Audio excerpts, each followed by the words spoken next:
So yeah, so for unit, or for standard 5, so we have this set of like different incidences.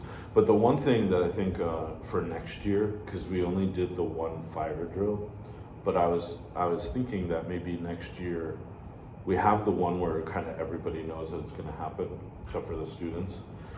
But is there any possibility, like, where have there been conversations where we could do one where it's like, you know, only the SLT and operations staff know, just so that way, like, you know, it keeps us as teachers on our feet? We discussed this. We almost had one this year, and it actually got canceled due to weather. Well, okay, yeah. And obviously, other people didn't know about that. Yeah. So, Okay. but we never rescheduled it. Right, So it okay. is something that we've discussed doing. Yeah. And I hope that it will happen next year. It's Yeah. an important thing. But the other thing is, have operations staff, have they given thoughts to like other incidences, or have you guys had meetings on that? Of like what might happen if there's like other events? No, Yeah. not really. Just fire. Yeah. 'Cause the only one I can think of is like flooding in Wuhan, just because for the rivers, but But we could get an earthquake in this area. Yeah. We're close enough We're in that the- it's possible. yeah. Okay. Yeah, so and this was just the PD for it, but and then just showing like kind of like how we collect, you know, the data, and then we have after action and reports on that and stuff like that. So We do get nice data after those, so we get the time from Yeah, the beginning time of the one. bell until we get out there. But then we also get the time that each stairwell is clear. Oh, okay, yeah. So the security guards actually watch the cameras and figure out like this stairwell still had people in it at this time. Right. This one still had people in it at this time. And then we can see, and then we have by class when they arrive, Okay, so yeah. that we can examine the routes. So we do get pretty good data. Yeah. What we've done with that, honestly, not much. Yeah, yeah. There have been a couple where we're like, okay, so this class should go here instead of here. Oh, right, like if it takes too long to go Yeah, back we've to switched their yeah. class. Mainly it was switching the primary school class because they all back up over there in A building. One of the problems is the actual fastest and most obvious route for grade 4 and 5 to go, and really all of A building second level, Yeah. is just out the door towards the faculty gym, Right, yeah. and then they're immediately outside, and then they go down those So, stairs. yeah, not yet. Do you know why they don't do that? See if you've noticed this hazard. Because of the pond? No. They wouldn't go near the pond. Oh. Think, you know, the faculty gym. If you go out A building second floor, Oh, there's a door that goes yeah. towards the girls' dormitory. But then if you go left, there's stairs that go straight down to the big track. Right, yeah, yeah. But there's no rail on those stairs. Oh, okay. So for the first and second graders, especially if it's wet, Right, okay, yeah, fall. there's Yeah. no railing. It's just concrete steps. Right, yeah, okay, yeah. So we canceled that. And then actually we changed it so that grade 4 and 5 would go out that door. And then we communicated it to teachers. And then that was one of the reasons we're having that second fire drill you mentioned. Yeah, okay. But then we never did it. Yeah, the other thing is, like, that would be, like, I'm just thinking, like, what if, like, a teacher forgets their badge or something like that? All the magnetic locks go away when that fire alarm goes off. Oh, does it? Okay, Yeah. okay. So even rooms like this, they all unlock. Okay, all right, that's good, yeah. Flood, I think the good thing our floors are like Yeah. so high. It's good. And then, so for standard 6, oh, and by the way, just for standard 5, just the awards presentations that we're gonna have today. So all the awards that students are getting. Are you handing out any today?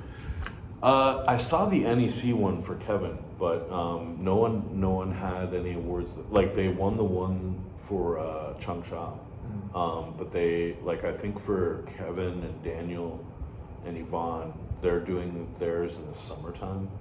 because theirs was a different level. Did you already present the Chung Chao one? Quarter two. No. You should have told Doris. We should have. Yeah, so and then Alex wanted me to present his medal, but I didn't have any other for all the other students. So yeah, so we'll have to.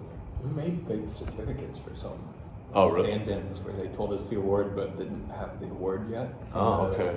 Usually it's because they just haven't arrived at school yet. Yeah, because that happened the first year, or not the first year, last year. Yeah. Where but this year it seems like they just mailed everybody's. So yeah.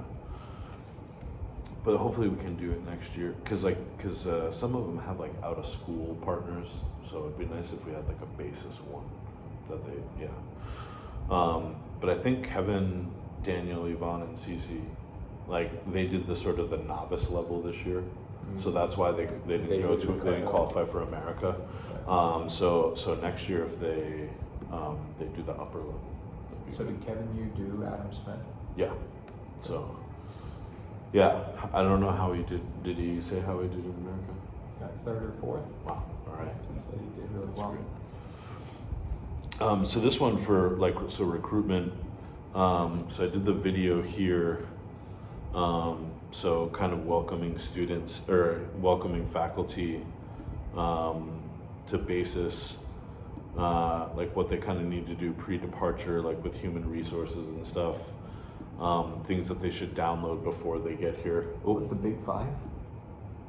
Oh, yeah, here. Download the big five. Yeah. So things that they're gonna need. Sam's Club. Yeah. But you have to get the Chinese Sam's Club. So if they order it downloaded in America, that could cause a problem, right? I think. That's a good question. I don't know. And Didi, I don't know if the international one works in China either. Okay. Should test that out. Okay, yeah. This holiday. Starbucks. Certainly you have to download the Chinese one. Starbucks. Yeah. So Summer Institute. Yeah, that was when Aaron picked us up. That's coming off in a couple of days too. So yeah. My mom said don't come back to Vermont unless you shave your beard. So okay. And then what orientation would look like for on-site training, people you need to know. So this is assuming it's a social studies teacher. I feel like like you guys look like you could be brothers, but and then in real life too.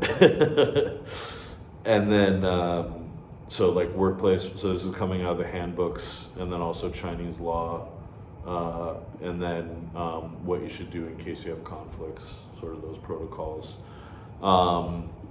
And then as a teacher, this was one just in general, sort of like the laws and policies of education in China. Yes. How much you get into those? Obviously some of it mostly focuses on not so much bilingual schools, but public schools, right? So like the double reduction, right? So and getting rid of those like private tutors outside of campus, even though they somehow still exist. But then here specifically going into sort of like social studies, like especially number 3, right? And number 4, making sure that we have like culturally, legally appropriate types of materials, and then also the maps. The other one is like the specific, I guess it's here, the specific numbers have to match. What do you mean by that? Like, they say the Long March is like... Oh, right, okay. So for the CNC curriculum. Yeah, okay. Not even that. We're losing our top scoring teacher in part because he showed one slide on one PowerPoint that had the Long March like 2,000 kilometers shorter than what the official Chinese narrative is. And that was the slide coming from the CAT, right? Yeah. So. Yeah. And we lost about $1 million RMB in a settlement case about that, and had to part with the teacher because of one slide. in an international classroom. This is That not, was, this is not here. This Everything is, else was fine. right. This is not here, right? It was last year. So you knew that was happening, maybe you didn't know the exact place, but, like, No. it was because the number of the Long March was wrong. And there was a map of World War II Okay. that noted that a certain island belonged to Japan during Right. World War II. Yeah. Okay, yeah. So, Those two things. yeah. I wonder if those were given to Alex beforehand. Because I remember my first year doing They're grade both 8. from CAD. Yeah, but that's the thing. It's like anything that had China related on his resources, I gave to Alex first, and she told me what to redact and what to change on the PowerPoints. You should go look at that. So Because you yeah, did grade 8 the first year. yes, yeah, I wonder if you still have your materials to see if you redacted those specific ones. We should look Yeah. through that sometime. okay. That's wow. No, I didn't. It gets real serious. on Yeah, this. yeah. Well, I remember during Summer Institute last year, they told us about that, I guess another school is the same thing, is that he had a map presented in the classroom that didn't have those appropriate sort of things with number 3 and number 4. And then he was And that's the asked to thing. leave. That So- was a map. And that story happened years before. Yeah. If it's the one I'm thinking of. And he had to leave like the next day. Yeah, to leave yeah. the country. Yep. So this one wasn't quite that serious. Yeah. For the teacher. But for the school, it was just as serious. Yeah. Wow. I had no idea about that. And that So one was that's- like the person had bought a map from a non-certified vendor and had it on the wall. Like Right. that one was completely like Yeah. these things that happened there. It was a historical map in a PowerPoint, and like the number was slightly off, but it was like miles to kilometers. A weird. Yeah. Small things. You gotta be careful. Yeah. So that goes, I guess, good into the continuing instructional practices. So other things as part of that. So like, so again, this goes back to sort of the data, and I feel like with bilingual, this worked a lot better than it did with international. Going over data and being able to make like review materials. And I think, specifically like with Annie and Shankar, like they had, relatively good numbers for the comps, I think. But I think that part of it was also looking at the data from grade camp. And so, making sure we do that more in not just for grades 6 through 8, but also for AP as well. And then also just highlighting the Gatornomics. So hopefully next year we can have that as well for all of the subjects. Although one of the feedback on the forms, I'll show you this, the 360 survey. One of the responses from students was do more lectures. It helps better than going through the PPTs by ours. Do more lectures. Yeah, so More details in class. yeah, I don't know if that's too helpful, but and I don't know, I translated that, but it didn't make sense. It's the So- same. It's the same. They want you to teach more. Oh, okay. Yeah. Yeah. So I think that's kind of the overall, but I wonder like what is feedback that like lower level grades, or not lower level grades, but lower grades are getting like in primary school for humanities. Because obviously like we're doing like a lot of activities, a lot of student centered kind of learning. And I know that like maybe the stakes aren't as high there, but they're not like getting ready for AP in a couple of years, but it's like, is the feedback from parents that they want more lecturing in the classroom? I'm in a primary parent group, not in it, but I see and have contact with it because of Rowena. The main feedback is they want teachers to check homework more. Okay, all right. They don't get into specifics of like what the teacher does in the class. Yeah. Yeah. So I think that, like that's one thing that kind of goes back into our conversation a little bit last week about like what to do in the classroom. But it's like I'm not, definitely not going to stray away from the types of like, the workbook and have them do sort of like that pre-learning. But I guess like, for some students, that sort of direct instruction can be a little bit more valuable. But that would be good to get sort of like maybe do more like little surveys like that during the year. So that way like, they don't have to tell me who they are, but specifically know like what lessons maybe are like too difficult, and then that way I can kind of gear that. Yeah. And then for you, standard 7. I also remember last school year, Brandon and Tim would have Saturday sessions where they did like unit 2 in 3 hours. Oh, okay, yeah. And they would just do like the teacher really breaking it down, and the kids not doing that much work, which we know doesn't build a lot, but that's kind of why I like that they did them on Saturdays. Yes, Because it does build confidence in the kids. Right. And some kids learn like that. I mean, most of us, when we're old, we choose to learn like that. Yeah. Like, if you want to learn something, do you ask AI to make you like some student-centered, like guiding things and not tell you the answer, or do you ask it your question and move on? Like if I'm preparing those materials for them. If you want to learn something. Oh, if I want to learn something. Well, like the one thing that I'll always do, and I try to impart on the students, not advocating for the use of AI, but I always say, what is the answer, but why is this the answer? Like, what is the concept that's leading towards it? Because, But if you want AI to explain that to you, isn't that the same as just asking the teacher to lecture? Because when you're lecturing, you don't just tell them the answer, you tell them why, right?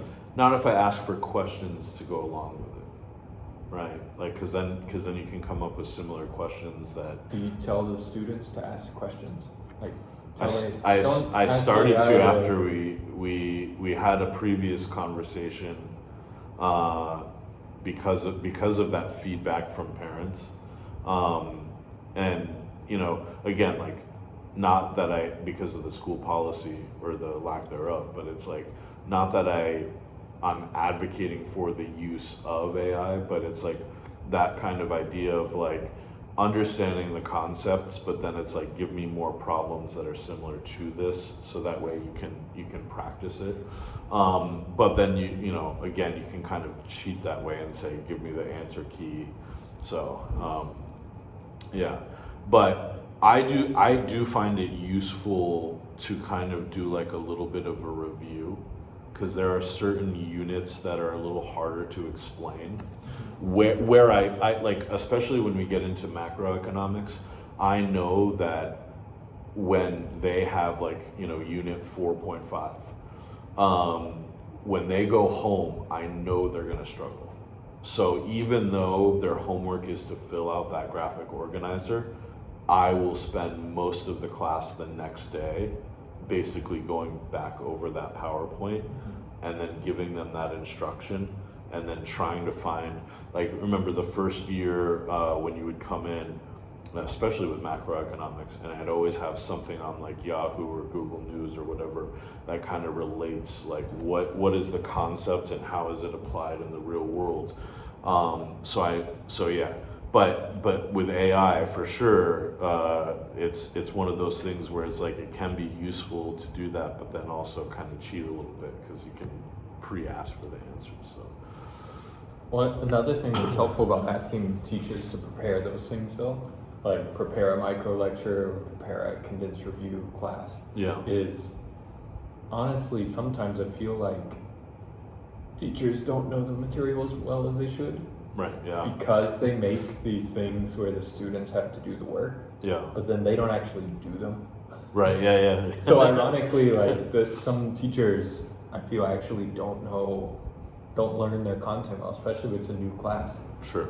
And like in history, where history is huge, like you could be a PhD and walk into a grade 8 class and be doing something you didn't know because Yeah. it's some minute point that's just for some reason in our curriculum. Right.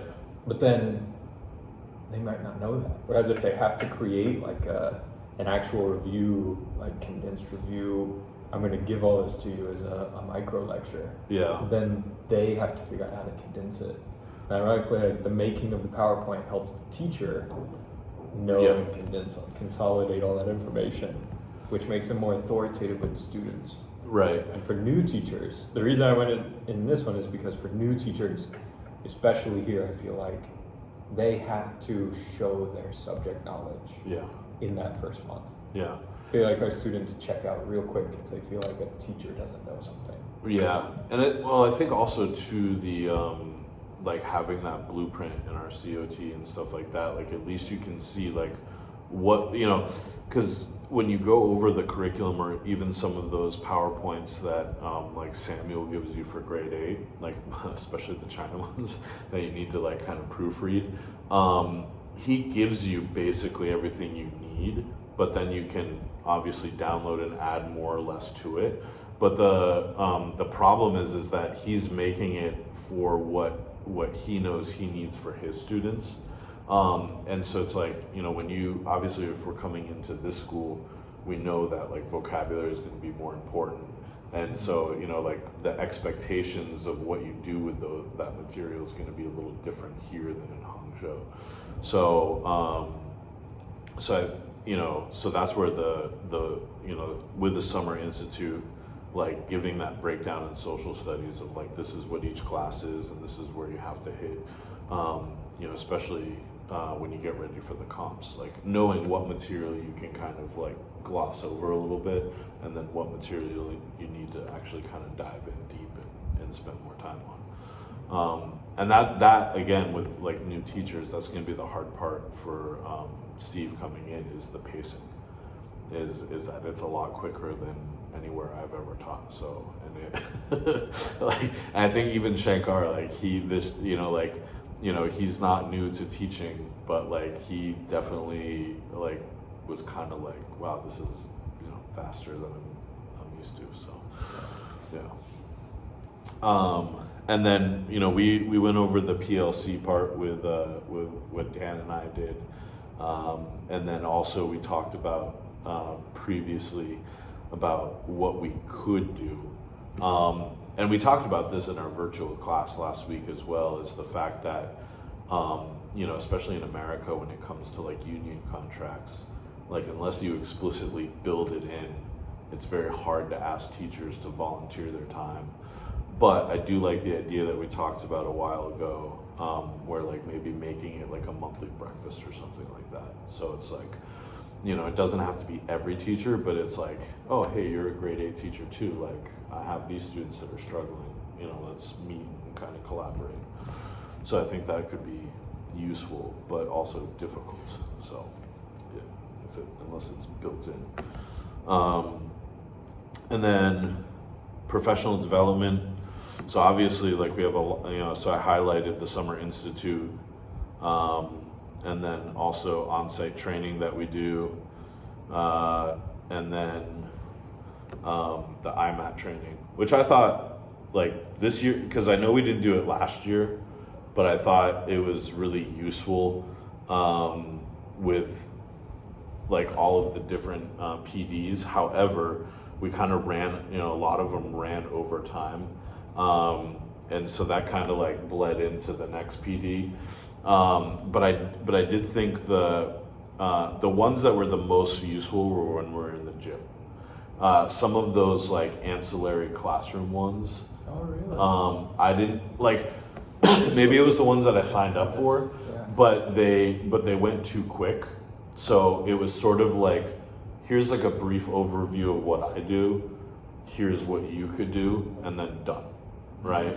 Whereas like these sessions went a lot longer, and therefore it was more of like a step by step, and then we actually had like the paperwork and like practical practice part. So again, like the one that you did with the data, but then also like the practice coaching sessions, like I thought those were the ones that were going to be the most useful that could then carry over into what we do in every day. So yeah. And then Have you dug into the point by serial and Cronbach Delta? so we Vicky and Christina have like, Christina's talked to me about the point by serial Yeah. many times. Really? in the last Okay. couple of years, as she analyzes comps. So I haven't dug in that deep with it yet, but the well, that's the thing is now I might have to, because there was the issue with question 28 for the comp, where there was B and D were same answers, but the instructions that were given to students at each campus were different. And so then they waited for CHAS until all exams were finished, and then they ended up throwing out that answer.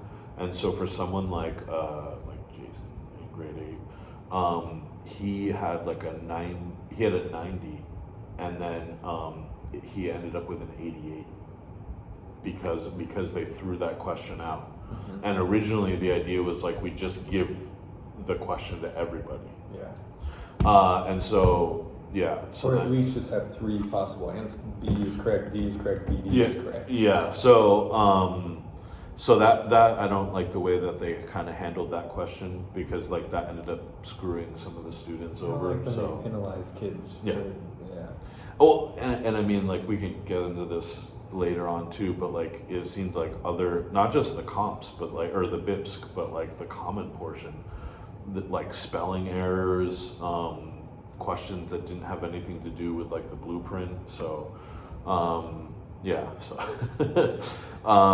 but yeah, going through that data, and that's the hard part too, is because like there's nothing like when we get like the AP results and we go through those, like, and we've talked about this before, like I really dislike the fact that like it doesn't individualize the students, and it just kind of gives you like an overview of each class, which is fine, but then the other thing is that it also doesn't really help you understand like what to do for next year.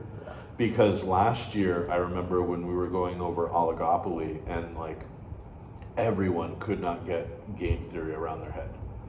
But for 9SE and 9SR this year, it was one class. Got it. Really? Yeah. Okay, here. Let's do a quiz tomorrow. Fine. No problem.